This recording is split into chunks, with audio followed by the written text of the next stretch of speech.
Chosen one, why does it feel like the ground is shifting beneath your feet? Why does your soul ache with a restlessness you can't name? Why, at this very moment, are you watching this video when you should be doing something else? Stop. Right there. Listen to me carefully. If you are hearing this right now, it is not by accident.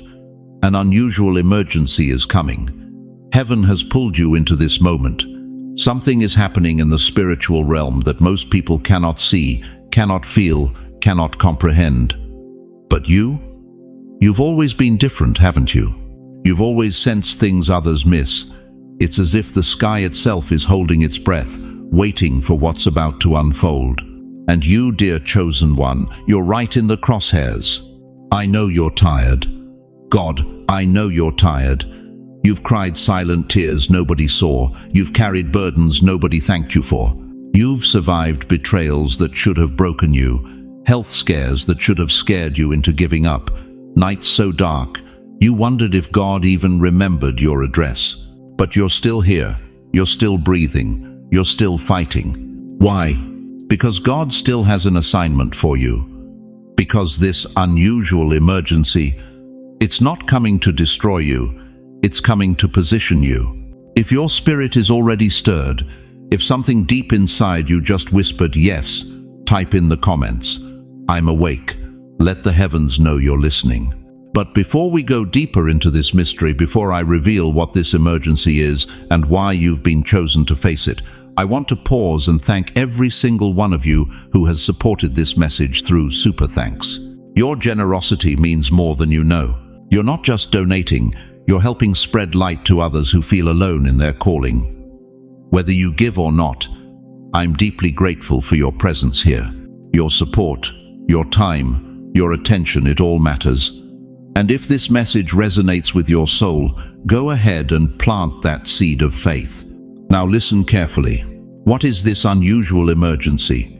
Why are the chosen targeted while the spiritually blind walk free? Why does heaven itself seem to be holding its breath, waiting for something unprecedented to unfold? The answer will shock you. You see, there's a spiritual storm brewing unlike anything this generation has ever witnessed. It's not coming through news headlines or weather reports. It's moving through dimensions the natural eye cannot see, targeting those who carry the light, those who've been marked, those who've been chosen. Don't scroll away. This moment is marked for you. What I'm about to reveal in the next few minutes may save your soul. The emergency isn't just coming, it's already begun. And your survival, your spiritual survival, depends on what you do with what I'm about to tell you. Stay with me. The awakening starts now. Why do you wake up at 3 a.m. with your heart pounding? Why does fear grip you in grocery store lines when nothing's wrong? Why does it feel like invisible hands are pressing against your chest, making every breath a battle? Because something is hunting you, chosen one. Something you can't see, can't touch, but can absolutely feel stalking the corridors of your spirit. A fog is coming. Not weather, but a spiritual fog, invisible yet lethal. And dear soul, you are its primary target. Listen to me carefully. Just as carbon monoxide can fill a house and choke you without smell or sound, without warning, without mercy, this fog comes for your spirit the exact same way. Silent, deadly, unstoppable, unless you know what's coming. You thought those sleepless nights were just old age. You thought that heaviness in your chest was just stress. You thought those moments when you couldn't catch your breath were just anxiety. But what if I told you those were warnings? What if your spirit was already sensing what your mind couldn't comprehend? This emergency isn't coming through CNN or Fox News. It's moving through dimensions the natural eye cannot penetrate, spreading like wildfire through the spiritual atmosphere, and it has one target: the awakened, the chosen, you. 1 Peter 5-8 warns us, "Be alert and of sober mind. Your enemy the devil prowls around like a roaring lion looking for someone to devour." But here's what most miss: the lion isn't roaring anymore. He's learned to whisper. He's learned to creep. He's learned to move like fog. This spiritual fog ignores the spiritually dead, but hunts the spiritually awake. It passes right by your neighbor who lives for Monday night football and beer. It flows around your daughter who worships her career more than her creator. But you, oh, chosen one, you it pursues with relentless hunger. Ever wonder why your battles have been harder than everyone else's? Why your nights are longer? Why your tears fall heavier? Why every victory in your life came with a price tag others never had to pay? You thought you were cursed. You thought God had forgotten you. But you were wrong. You were being prepared for this moment. Every trial was training. Every heartbreak was conditioning. Every sleepless night was boot camp for the spiritual war you're about to face. Because this fog doesn't just attack randomly.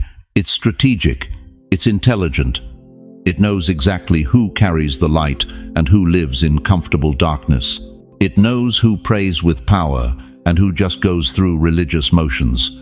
It knows who's truly chosen and who's just playing church. And that knowing should terrify you. But here's what will shock you even more. This fog doesn't just attack your spirit, it attacks through your spirit. Every careless word becomes a doorway. Every uncontrolled emotion becomes a highway. Every unguarded moment becomes the crack where destruction seeps in. Your voice, chosen one, the same voice that has prayed for decades, that has sung hymns in church, that has spoken words of comfort to grieving hearts, that voice can either defend you or destroy you in the coming days. Think about the power of words. Genesis tells us God spoke the universe into existence. Proverbs 18:21 declares, "Death and life are in the power of the tongue." Your words don't just describe reality, they create it. They either build walls of protection or tear down barriers of defense. But in this emergency, every syllable carries weight. Every conversation becomes warfare. Every whispered complaint, every spoken doubt, every casual curse word becomes ammunition in the enemy's hands against your own soul. I need you to understand something that might shake you to your core. The fog doesn't need to overpower you. It just needs you to speak carelessly. It doesn't need to break down your walls. It just needs you to open the gate with your own words. Have you noticed how arguments start from nowhere lately? How misunderstandings explode over nothing? How words you never meant to say tumble out of your mouth like they have a mind of their own? That's not aging. That's not stress.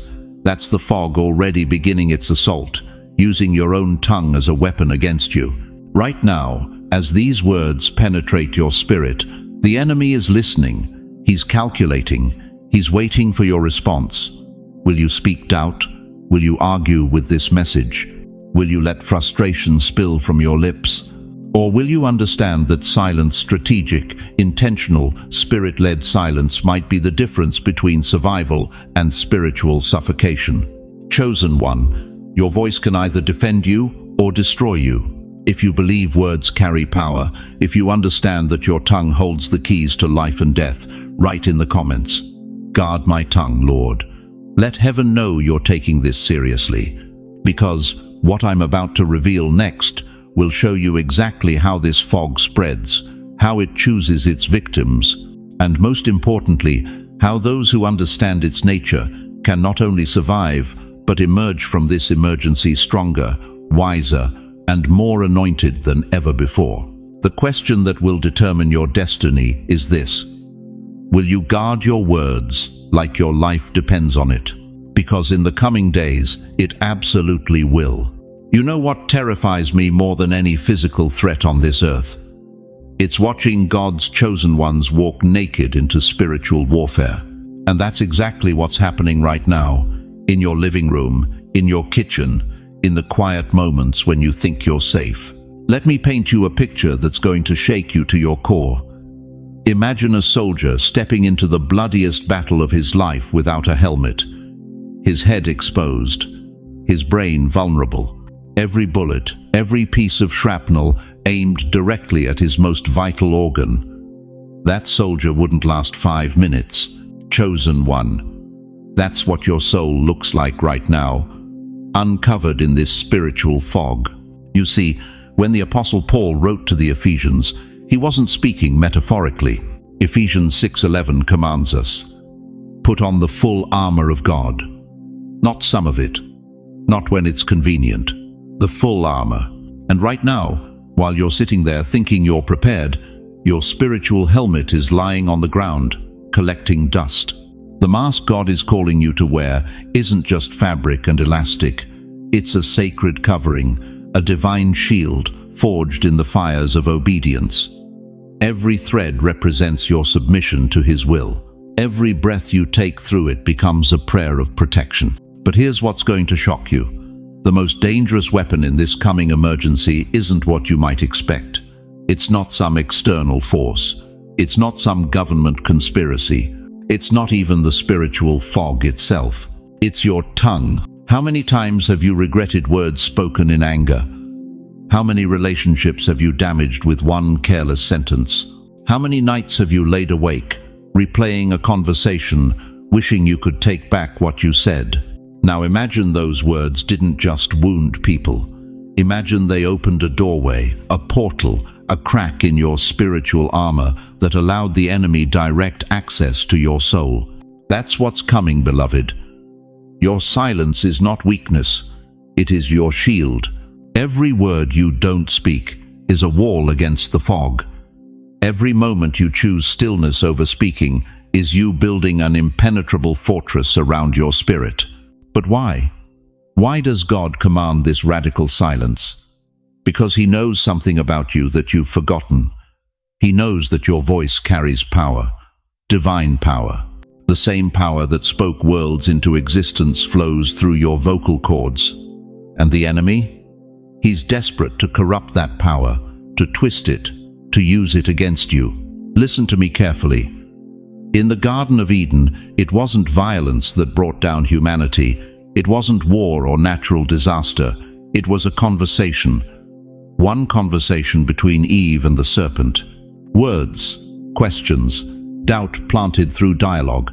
The enemy's primary weapon has always been to get you talking when you should be listening, speaking when you should be silent, defending when you should be trusting. I need you to understand something that's going to revolutionize how you see the next few weeks of your life. The greatest battle in the coming days is not against governments. It's not against sickness. It's not against financial collapse or social unrest. The greatest battle is against your own tongue. Right now, as I speak these words, there are forces in the spiritual realm positioning themselves around your life. They're not coming for your bank account. They're not targeting your health. They're after something far more precious. They're after your voice, your testimony, your ability to speak life into dead situations. Because they know that if they can get you to speak carelessly, react emotionally, defend yourself frantically, they can turn your greatest weapon into their most effective tool. Stay silent. Stay covered. Stay alive. The mask protects more than your breath. It guards your words. It covers your mouth like a holy seal, preventing contamination from entering and preventing precious things from escaping at the wrong time. Think about the priests in the Old Testament. When they entered the Holy of Holies, they didn't waltz in casually. They prepared. They covered themselves. They understood that approaching the sacred required reverence, protection, and absolute obedience to God's instructions. You are entering your Holy of Holies moment. This emergency isn't just happening around you, it's happening to you. God is calling you into a sacred space where only the covered can survive, where only the silent can hear His voice clearly. But I know what you're thinking. How long must I stay silent? How long must I wear this spiritual covering? When will this emergency pass? Wrong questions. The right question is this: God, what are you preparing me for while I'm silent? What are you building in me while I'm covered? What voice are you giving me that will be so powerful, so anointed, so dangerous to the kingdom of darkness that it required this season of sacred silence to forge it? If this word is striking you, if something deep in your spirit is confirming what I'm saying, don't leave. What's coming next is the key to surviving the storm. Because the mask and the silence, they're just the beginning. The real question that will determine your survival is this: are you ready to discover what God does to those who obey Him in the darkness before He reveals them in the light? You woke up this morning and something felt off, didn't it? That fog in your mind, that heaviness in your chest, that exhaustion that 8 hours of sleep couldn't touch. You blamed it on age. You told yourself, it's just what happens when you hit 70, 80, 90 years old. But what if I told you that's exactly what the enemy wants you to think? What if that confusion isn't dementia creeping in? What if that fatigue isn't your body giving up? What if that blurred vision, that spiritual blindness that makes everything seem unclear, isn't just cataracts or diabetes? What if it's warfare? Listen to me, chosen one. The symptoms you've been experiencing aren't random. They're not just the natural progression of aging. They're strategic attacks on your spiritual antenna, designed to disconnect you from the frequency of heaven itself. Think about it. When did the confusion start getting worse? When did you begin questioning things you used to know with absolute certainty? When did your prayers start feeling like they were bouncing off the ceiling instead of penetrating the throne room of God? The spiritual fog I spoke of in the beginning, it doesn't announce itself with trumpets and fanfare. It creeps in like morning mist, so subtle you don't notice until you're completely enveloped. And the first place it attacks, your clarity, your spiritual vision, your ability to discern truth from deception. You see, beloved, the enemy knows something about you that maybe you've forgotten. He knows that your decades of walking with God have made you dangerous. Every trial you've survived, every mountain you've climbed, every valley you've walked through has been building something inside you. Authority. Spiritual authority that comes only from tested faith. And that terrifies hell itself. So what does the enemy do? He sends a fog to cloud your mind, to make you question everything, to make you feel like you're losing your grip on reality. He wants you to think it's just old age. He wants you to accept decline as inevitable. He wants you to stop praying, stop believing, stop fighting. But here's what he doesn't want you to know. The very symptoms he's using to attack you are actually proof of your calling. Romans 8:22 tells us that the whole creation groans and labors with birth pangs together until now. Creation itself is responding to what's happening in the spiritual realm. And if you've been paying attention, really paying attention, you've seen it, haven't you? The animals know. Oh, the animals know. Have you noticed how the rabbits in your yard have been acting strange lately? Jumpy, nervous, running in circles like they can't find their direction. Have you seen how the birds seem agitated, their songs more urgent, more frantic than before? Even your own pets, if you have them, they've been different, haven't they? Clinging closer, looking at you with eyes that seem to say, something's coming. Animals are sensitive to spiritual shifts in ways we've forgotten how to be. They can sense atmospheric changes that our dulled human senses miss, and right now they're sounding the alarm. If even the rabbits can sense this spiritual emergency, how much more should you, the chosen one, be alert and awake? But here's where it gets personal. Here's where this moves from theory to the raw reality of your daily life. You've been feeling ignored, haven't you? Not just by family, not just by friends, but by God Himself. You pray and hear silence. You cry out and feel emptiness. You've wondered if your voice even matters anymore in this loud, chaotic world. You've whispered prayers in the midnight hours when insomnia holds you captive, pouring out your heart about your children who've drifted away, your spouse who's gone on before you, your health that's failing, your finances that never seem to stretch far enough. And sometimes, be honest with me, sometimes you've wondered if anyone's listening. Let me stop right here and tell you something that's going to shake you to your core. This fog doesn't come to scare you. It comes to silence you. Why? Because your prayers terrify the enemy. That's why he wants your voice gone. Every tear you've cried in secret, every whispered prayer you thought went unheard, every moment you've lifted your hands in worship while your body was racked with pain, those weren't empty gestures. They've been shaking the very foundations of hell itself. The enemy knows that a senior saint on their knees is the most dangerous force on earth. He knows that your decades of experience have taught you how to pray with authority, how to stand in faith when everything looks impossible, how to worship in the storm. That's why the fog targets you. That's why the confusion, the fatigue, the spiritual blindness hit the awakened ones first. Because Satan knows that if he can silence your voice, if he can cloud your spiritual vision, if he can make you doubt your calling, he can stop the very prayers that have been tearing down strongholds. Psalm 56:8 declares, "You keep track of all my sorrows. You have collected all my tears in your bottle. You have recorded each one in your book."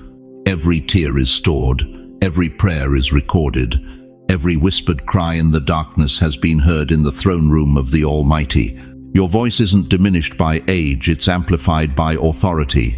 Your prayers aren't weaker because your body is frail, they're more powerful because your faith has been tested by fire. But the enemy is desperate to stop what's coming through you. He's launching this final assault because he knows his time is short and your influence is about to explode in ways you can't even imagine. If you've ever felt ignored by heaven, if you've ever wondered if your prayers bounce off the ceiling, if you've ever questioned whether your voice still matters in this world, type in the comments right now, "Heaven heard me." Because, beloved, what's happening to you isn't the end of your story, it's the climax. And the fog that's trying to silence you is about to discover what happens when you remember who you really are. Chosen one, I need you to understand something that will shatter every lie you've believed about this season of your life. What you're experiencing right now, this isolation, this silence, this feeling of being forgotten, it's not punishment, it's preparation. You see, the enemy has been whispering to you for months, maybe years. He's told you that your best days are behind you, that your voice doesn't matter anymore, that God has moved on without you. But that's the biggest lie straight from the pit of hell. Your silence isn't exile, it's a sacred retreat. God is training your spirit in discipline. Think about a seed, beloved. When a farmer plants that tiny seed in the ground, what happens? It disappears into the darkness. It's buried. It's hidden. For weeks, nothing seems to happen. Anyone walking by would think that ground is barren, empty, dead. But beneath the surface, something miraculous is taking place. That seed is breaking apart, dying to its old form, so it can become something magnificent. You are that seed. And this unusual emergency, it's the darkness that precedes your blooming. But let me ask you something that might cut deep. How many nights have you lain awake wondering if anyone would even notice if you were gone? How many times have you felt invisible in your own family, overlooked in your own church, forgotten by friends who used to call? How many mornings have you stared at that empty chair across the breakfast table and wondered if this loneliness is all you have left? Moses knew that feeling. 40 years in the wilderness, tending sheep when he was destined to lead nations. 40 years. Can you imagine? The world had written him off. Egypt had forgotten his name. Even Moses himself probably wondered if God had made a mistake. But those weren't wasted years. They were preparation years. God was stripping away Moses' Egyptian pride, his human confidence, his need to fix things in his own strength. Because the Moses who fled Egypt as a murderer couldn't handle what the Moses who emerged from the burning bush was about to carry. Joseph understood this mystery too. 13 years from the pit to the palace. 13 years of betrayal, slavery, false accusations and forgotten promises.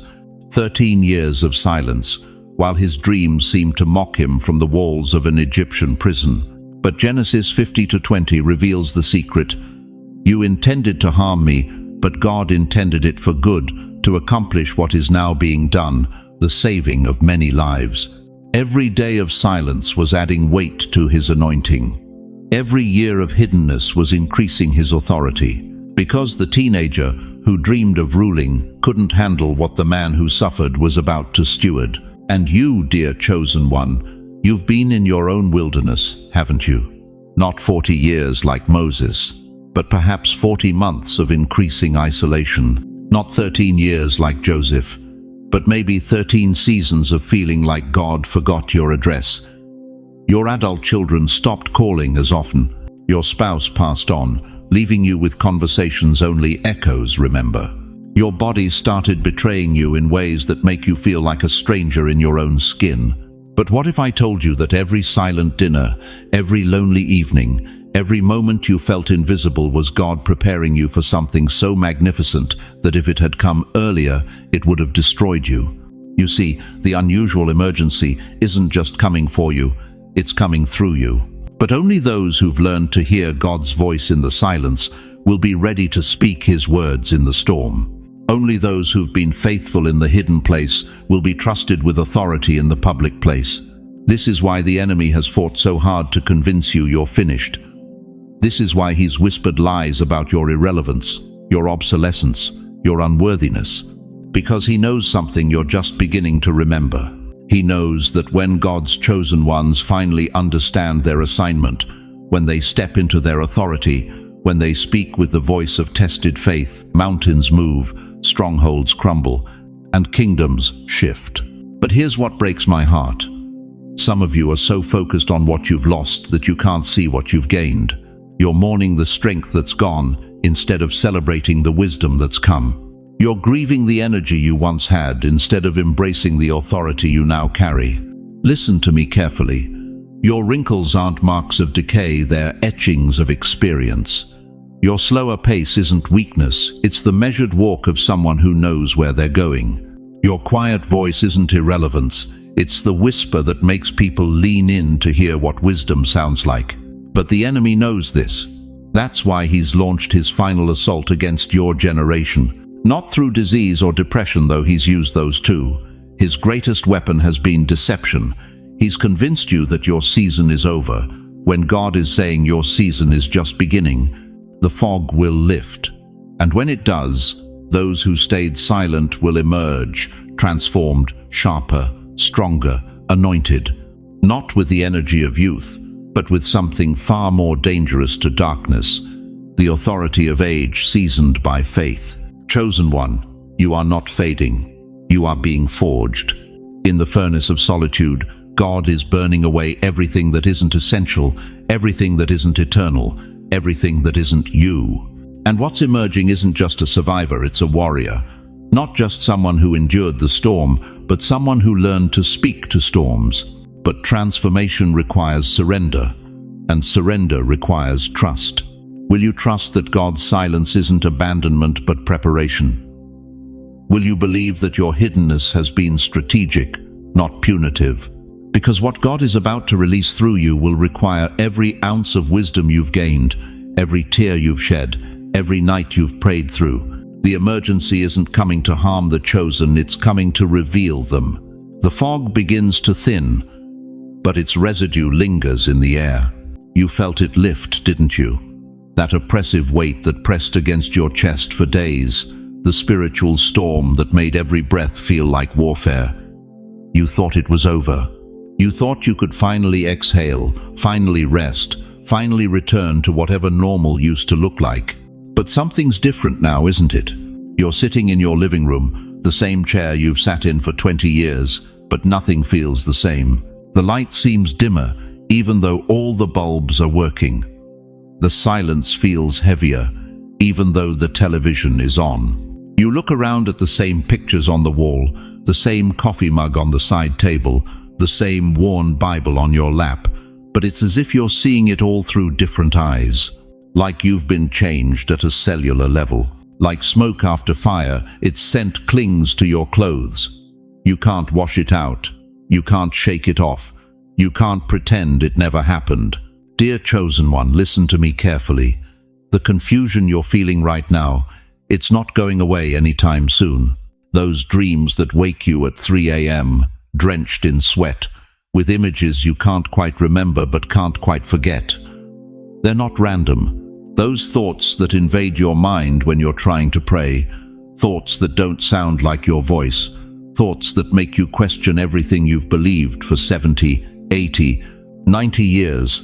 They're not accidents. The fog didn't just pass over you. It passed through you. And now you're sitting there, wondering if you're losing your mind, wondering if the isolation has finally cracked something inside you that can't be repaired. Your children think you're being dramatic when you try to explain what happened. Your doctor wants to adjust your medication when you mention the spiritual battle you just survived. Even your pastor looks at you with that gentle, patronizing smile that says, "Bless your heart, but you're just getting older." But you know what you experienced, don't you? You know that what you felt was real, was supernatural, was unlike anything this world could manufacture. The prophet Daniel understood this feeling. In Daniel 10:8, after his encounter with the divine messenger, he wrote, "So I was left alone, gazing at this great vision. I had no strength left. My face turned deathly pale, and I was helpless." The vision ended, but Daniel was forever changed. He couldn't go back to being the man he was before heaven touched him. Neither can you.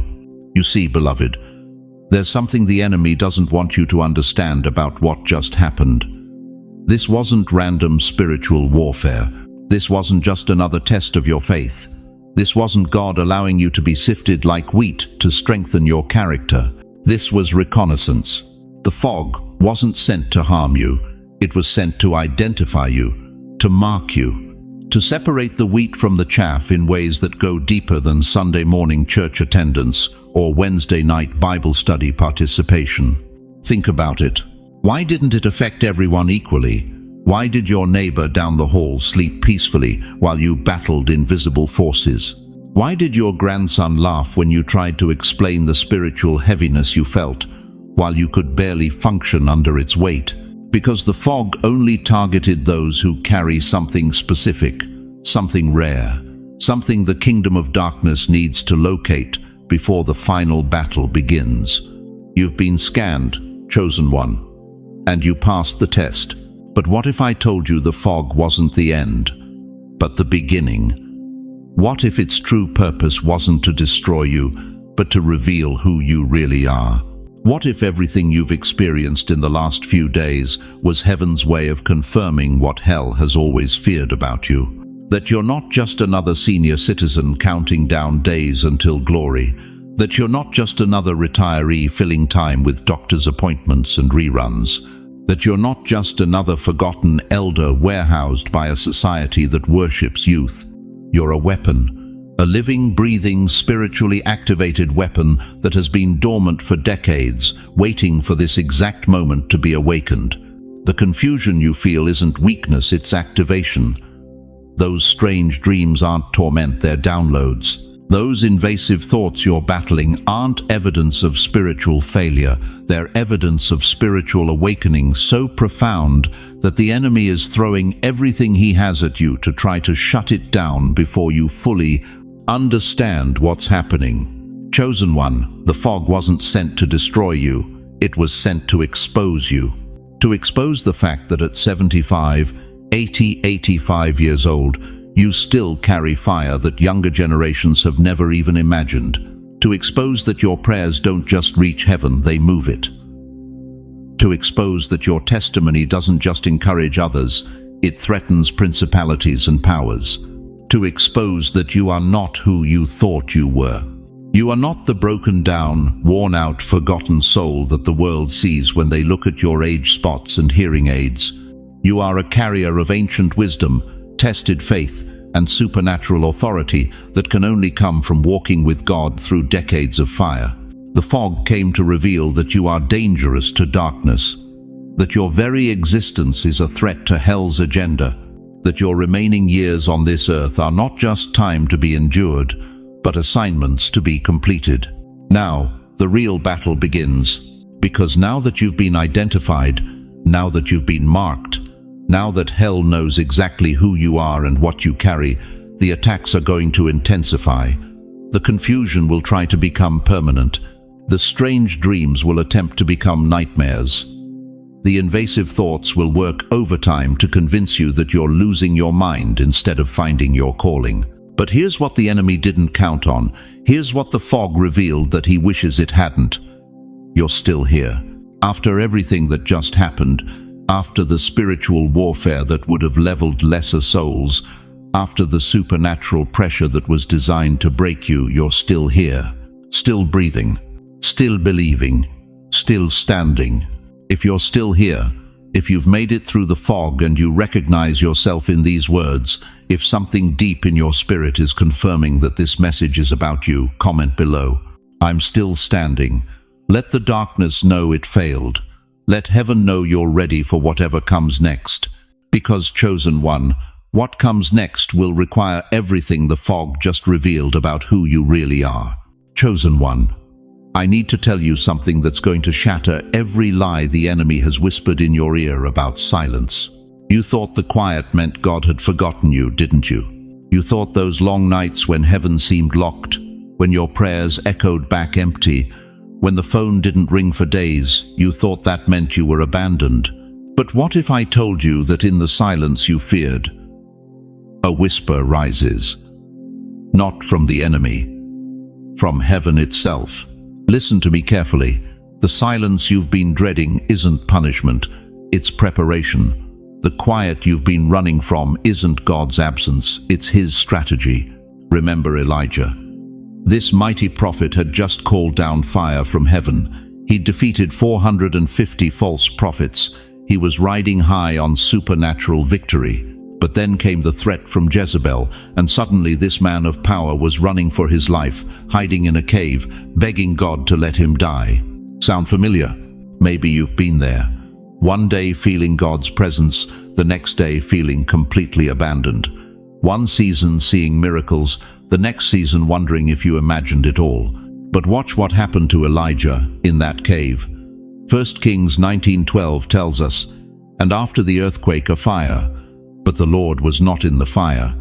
And after the fire, a still small voice." Not in the earthquake, not in the fire, not in the spectacular, in the whisper. God was teaching Elijah, and He's teaching you that His most powerful communications don't come through the noise, they come through the silence. Silence is not absence. Silence is instruction. You've been sitting in that empty house, wondering why the walls feel so quiet.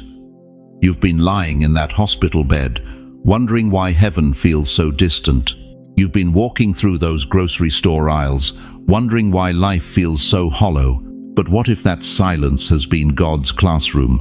What if every moment you thought He wasn't speaking, He was actually downloading something into your spirit that you couldn't receive any other way? Silence is not weakness. Silence is warfare. Think about this. When Jesus stood before Pilate, what was His most powerful weapon? His words. Number His silence. Isaiah 53:7 says, "He was oppressed, and He was afflicted, yet He opened not His mouth." The Son of God, who could have called down legions of angels, who could have spoken worlds into existence, chose silence as His weapon. Because silence confuses the enemy. Silence protects your anointing. Silence preserves your power. You've been apologizing for your quiet seasons, but what if your silence has been your greatest strength? What if every time you chose not to defend yourself, not to explain yourself, not to justify yourself, what if that silence was actually defeating forces in the spiritual realm that you couldn't even see? Silence is not the end. Silence is preparation. I'm talking to the grandmother who used to be the life of every family gathering, but now sits quietly in the corner, feeling invisible. I'm talking to the grandfather who used to have all the answers, but now finds himself speechless in conversations. I'm talking to every senior saint who's been told that your quiet years are your forgotten years. That's a lie from hell. Your silence isn't evidence that you're fading. Your silence is evidence that you're being refined.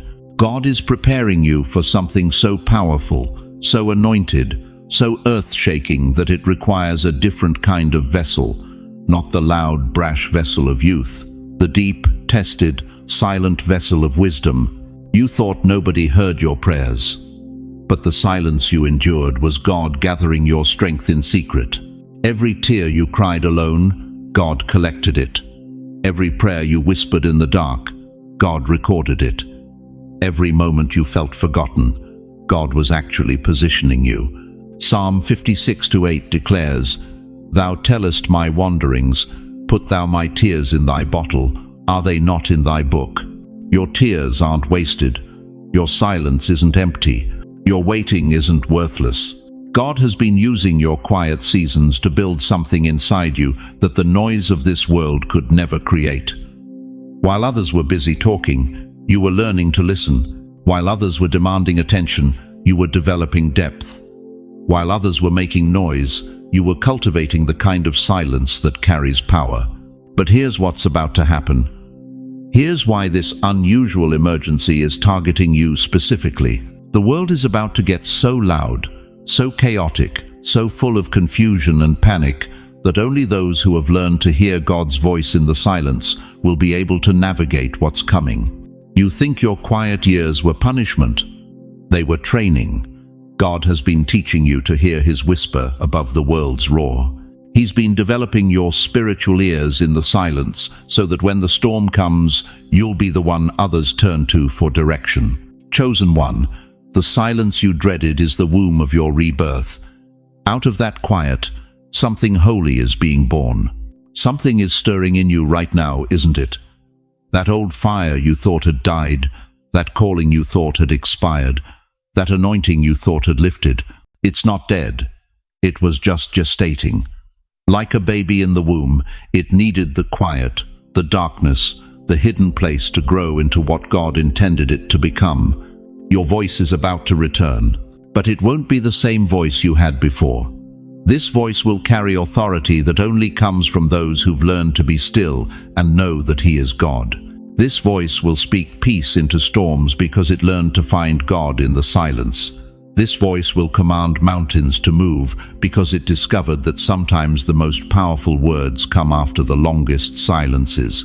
If you believe God still speaks in silence, if you're ready to stop running from the quiet and start receiving from it, write in the comments, "I receive the whisper," because the emergency that's coming will require voices that have been refined in silence. And chosen one, your voice is about to be unleashed with power this world has never seen. But are you ready to embrace the silence that births the sound? Chosen one, look at your hands right now.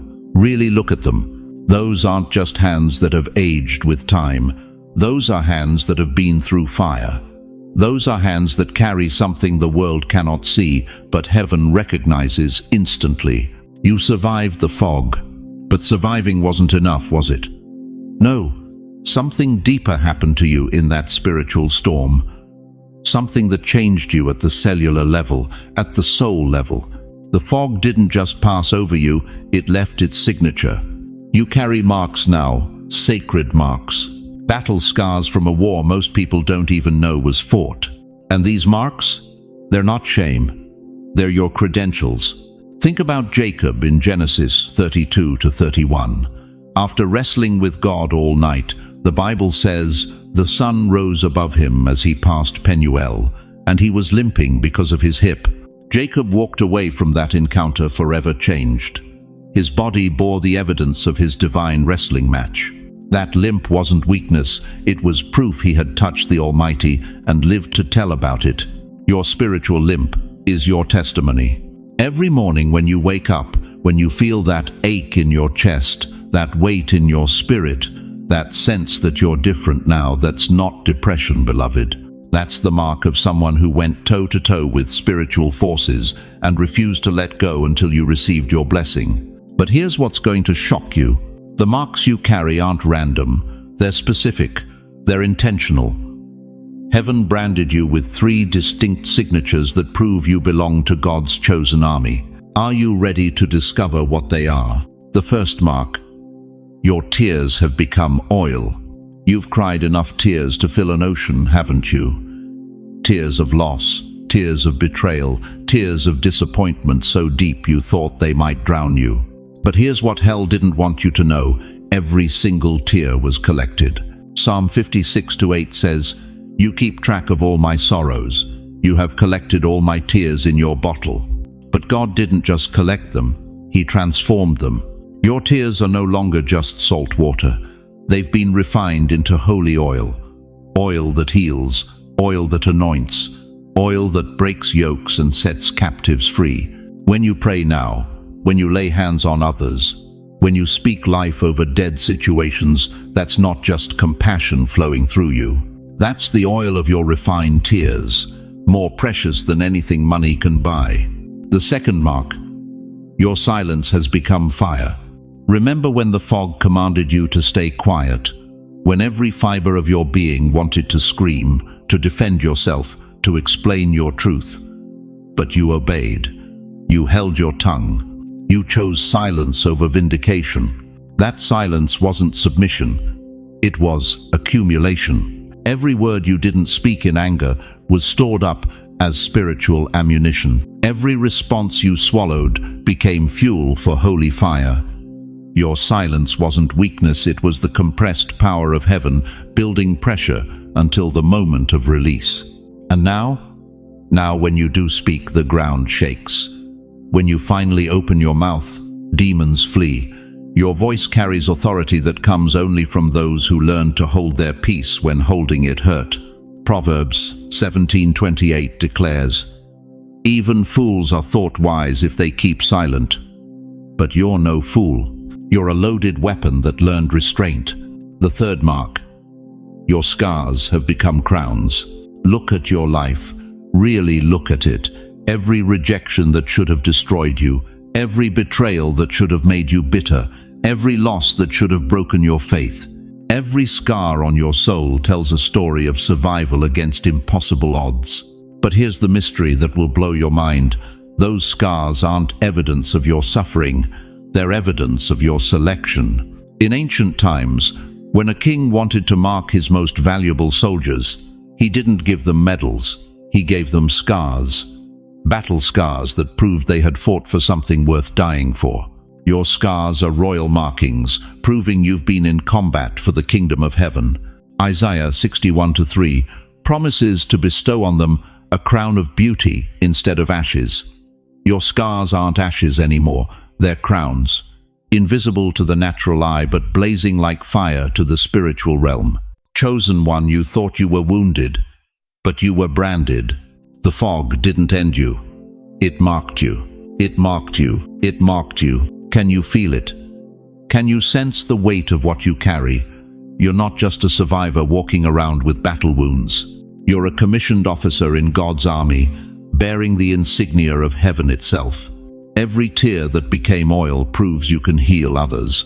Every moment of silence that became fire proves you can speak with authority. Every scar that became a crown proves you can rule in the spirit realm. The world sees age. Heaven sees authority. The world sees scars. Heaven sees credentials.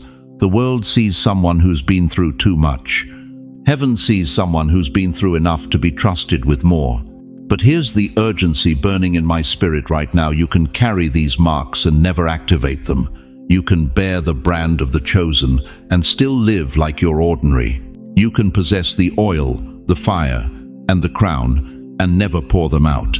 The marks are proof of your calling.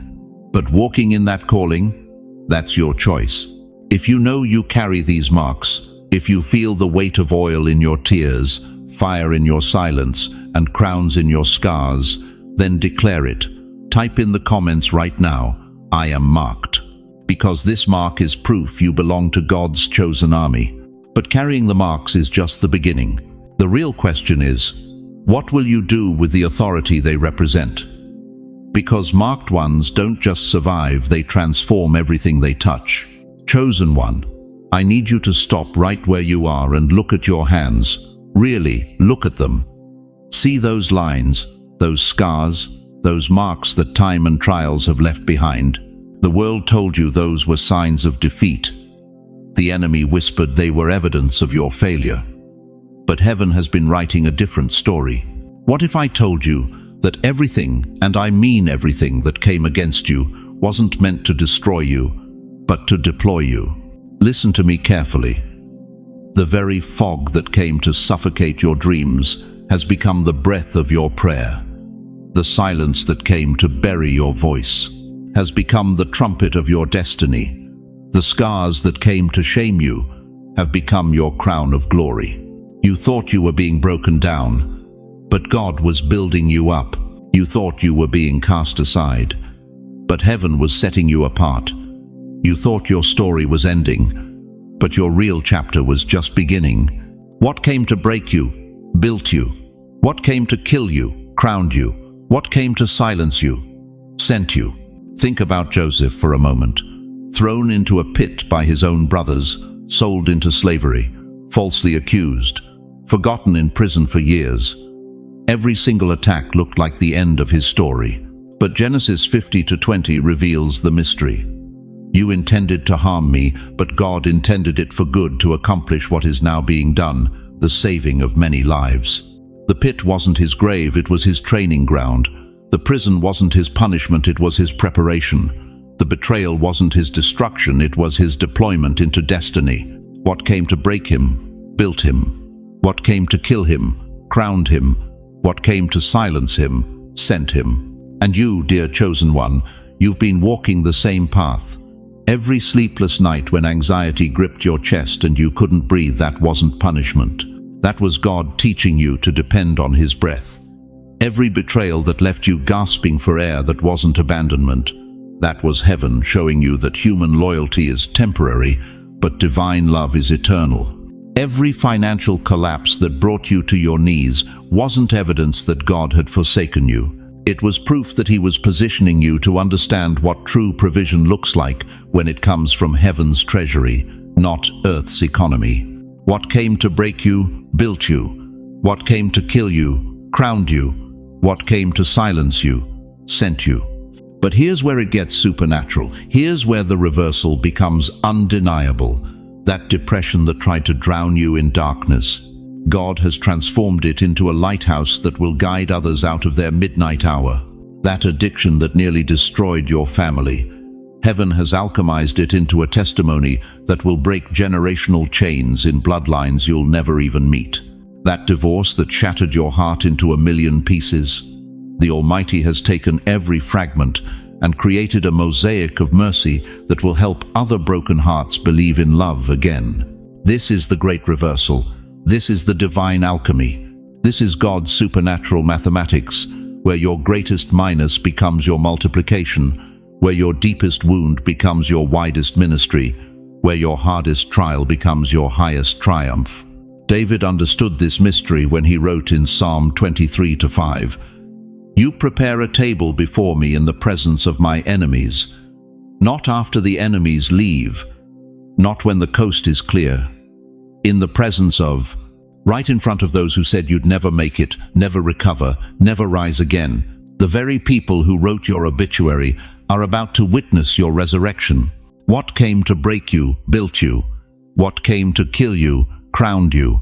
What came to silence you, sent you. I'm talking to the grandmother who raised children in poverty but taught them how to pray with power. Your lack wasn't limitation, it was training for multiplication. I'm speaking to the grandfather who lost everything in the market crash but never lost faith in the Father. Your financial ruin wasn't your disqualification, it was your preparation for divine provision. I'm calling out to every senior citizen who's been told to step aside, sit down, and fade quietly into the background. Hell lied to you. Your grey hair isn't evidence of decline, it's a crown of wisdom. Your wrinkles aren't marks of deterioration, they're battle scars, proving you survived what would have destroyed weaker souls. The emergency that's coming isn't meant to eliminate you, it's meant to elevate you. While the spiritually blind stumble in confusion, you'll walk with supernatural clarity. While others panic in the chaos, you'll move with divine purpose. While the world asks, "What's happening?" you'll declare, "I know what's happening. And I know who's in control." What came to break you, built you. What came to kill you, crowned you. What came to silence you, sent you.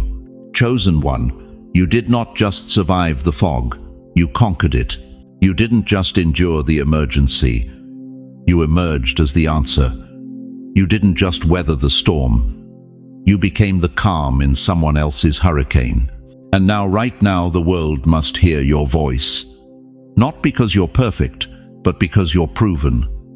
Not because you never fell, but because you always got back up. Not because you avoided the fire, but because you came through it refined as gold. The reversal is complete. The transformation is finished. The deployment has begun. If you feel the reversal stirring in your bones, if you sense the great turnaround taking place in your spirit, declare it out loud right now. What was meant for evil, God turned for good. But this reversal, this supernatural turnaround, it's not just for your personal victory, it's preparation for your public ministry. And what God is about to reveal next will show you exactly how to step into the authority that your pain has purchased. Chosen one, we've journeyed together through the mystery of this unusual emergency.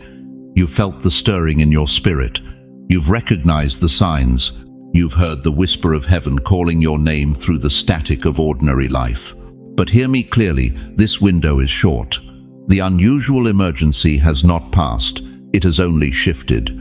Like a storm that changes direction but never loses its power, the spiritual forces we've discussed are moving, positioning, preparing for what's coming next. And you, dear one, you cannot afford to go back to sleep. Stay alert when you wake up tomorrow morning. When that first cup of coffee hits your lips and the world tries to convince you this was just another video. Stay alert when you lay your head on that pillow tonight, when the enemy whispers that you imagined the fire burning in your chest. Stay alert when you speak to your children, your neighbors, your pastor. Stay alert when you are silent, when you're sitting in that doctor's waiting room, when you're standing in line at the grocery store. Because the emergency isn't coming, beloved. It's here. It's been here. And most people are walking around spiritually unconscious, while you've been given eyes to see. Do you remember Ezekiel 3:17? Son of man, I have made you a watchman for the people of Israel. God didn't choose Ezekiel because he was perfect. He chose him because he was willing to stay awake when everyone else was asleep. That's you right now. You're not just watching this video, you're accepting the assignment of a watchman. But let me tell you something that will shake you to your core. You think you've been struggling all these years because life is hard. You think you've been battling depression, loneliness, financial pressure, health scares, because that's just what happens when you get older. You've been under attack because you carry something the enemy fears. You've been targeted because your awakening threatens his kingdom. Every sleepless night, every unexplained anxiety, every moment you felt like you were going crazy, it was spiritual warfare against a soul that refused to stay asleep. Think about it. Why you? Why are you the one watching this message while your friends are binge-watching Netflix? Why are you the one who feels the weight of eternity pressing on your chest while others worry about their 401 Kelvin? Why are you the one whose spirit burns when you hear God's word while others yawn through Sunday service? Because you are not a candle flickering in the wind, trying desperately not to be blown out. You are a lighthouse. And lighthouses, chosen one, lighthouses were made for storms.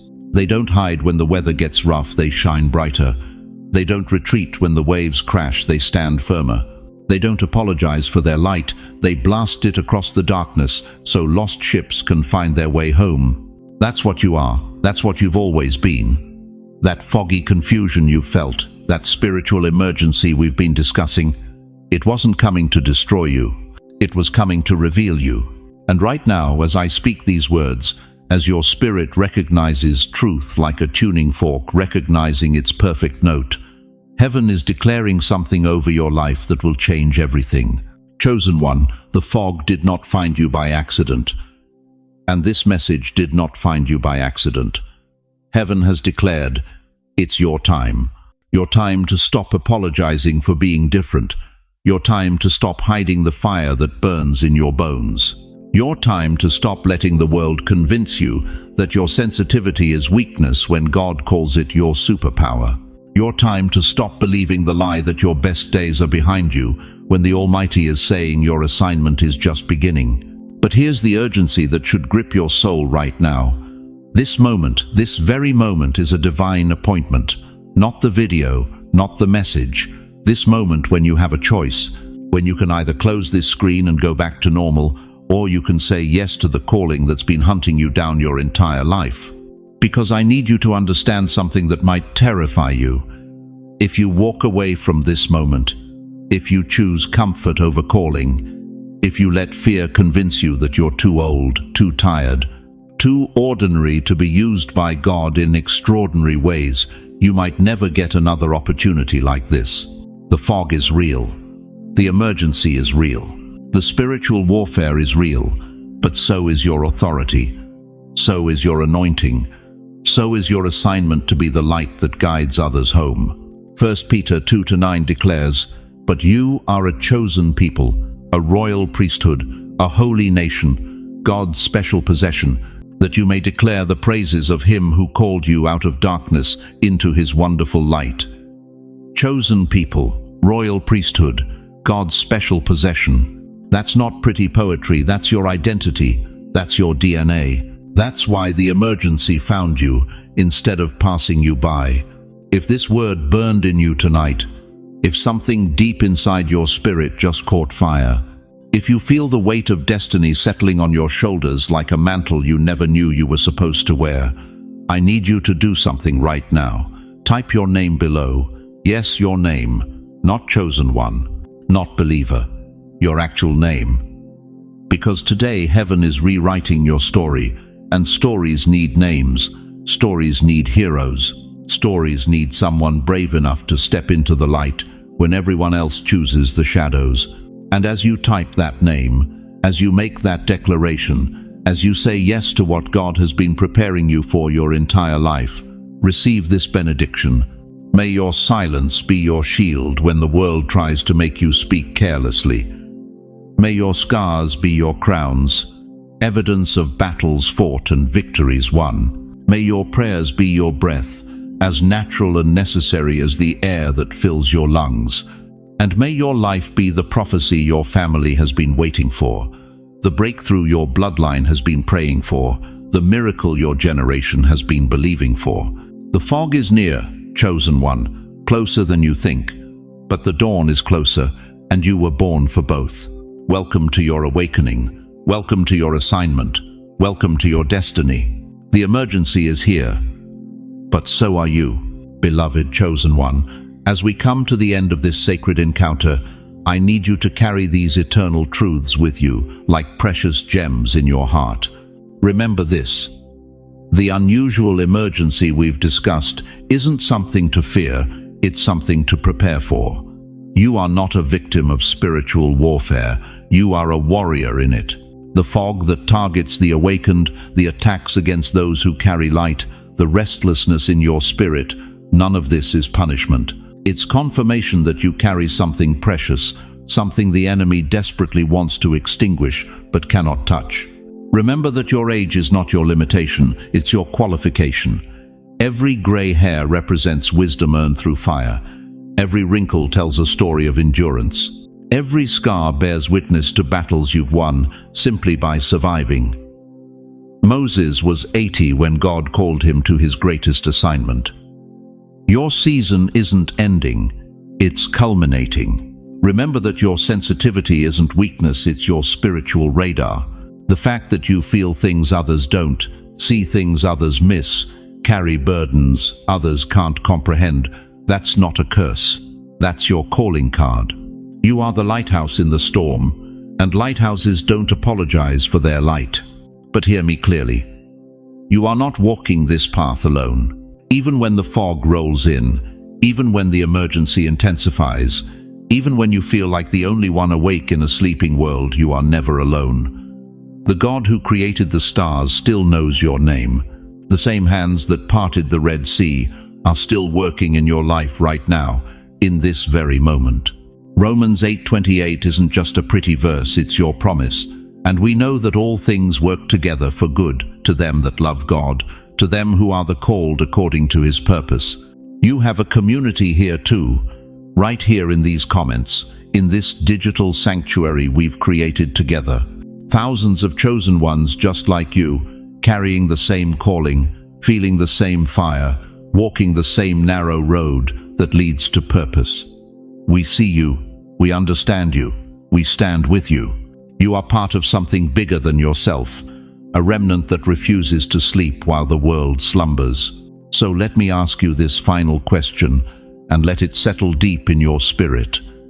Now that you know who you really are, now that you understand what's coming, Now that you've felt the weight of destiny on your shoulders, what will you do with this truth? Will you go back to playing small, or will you rise up and take your place as the watchman God has called you to be? Before I release you into your assignment, I want to pray over you. Right now, wherever you are, whether you're sitting in your living room, lying in your hospital bed, or driving down a lonely highway, I want you to know that I'm placing my hand on your shoulder through these words, and I'm calling heaven's attention to your life. Almighty God, Father of lights, the Ancient of Days, I lift up every precious soul who has stayed with us through this entire message. Lord, you see them.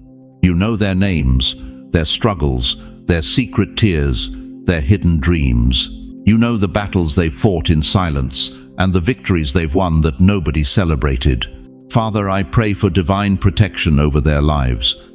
As the unusual emergency unfolds, as spiritual warfare intensifies, as the fog of confusion tries to cloud their vision, be their shield, be their fortress, be their strong tower.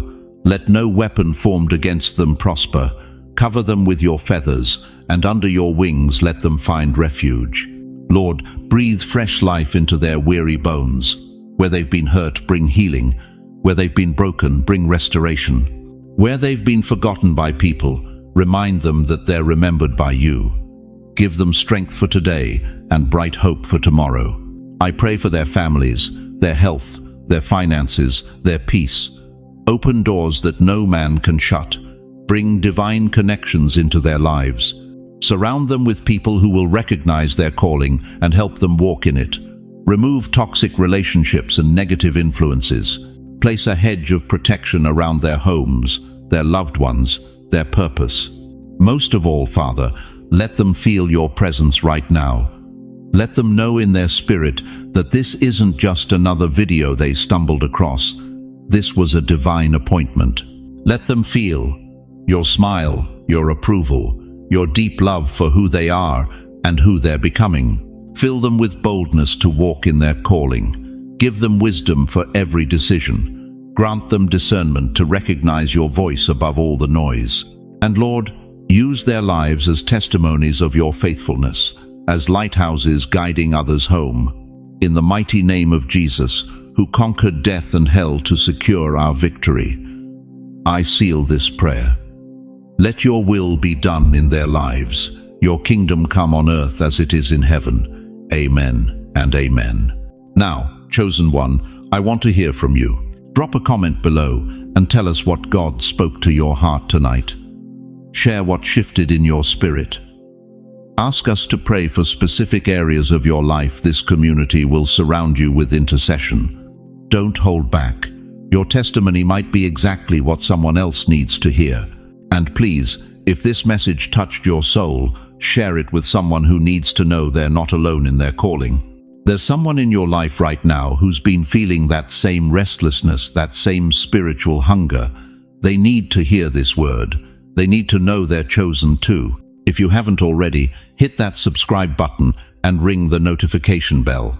You're not just subscribing to a channel, you're joining a movement of the awakened, a family of the chosen. Every week, we're going deeper into the mysteries of your calling, unpacking the purposes of God, and building a community where no one has to walk alone. Thank you for staying with me through this entire journey. Thank you for opening your heart, for letting this word penetrate the sacred chambers of your soul. Thank you for being brave enough to say yes when heaven called your name. The unusual emergency is real, but so is your authority to face it. The fog is coming, but the dawn is closer. And you, precious chosen one, you were born for both. Go in peace, go in power, go in the unshakable knowledge that your assignment is just beginning. Until we meet again, may the God of peace be with you always.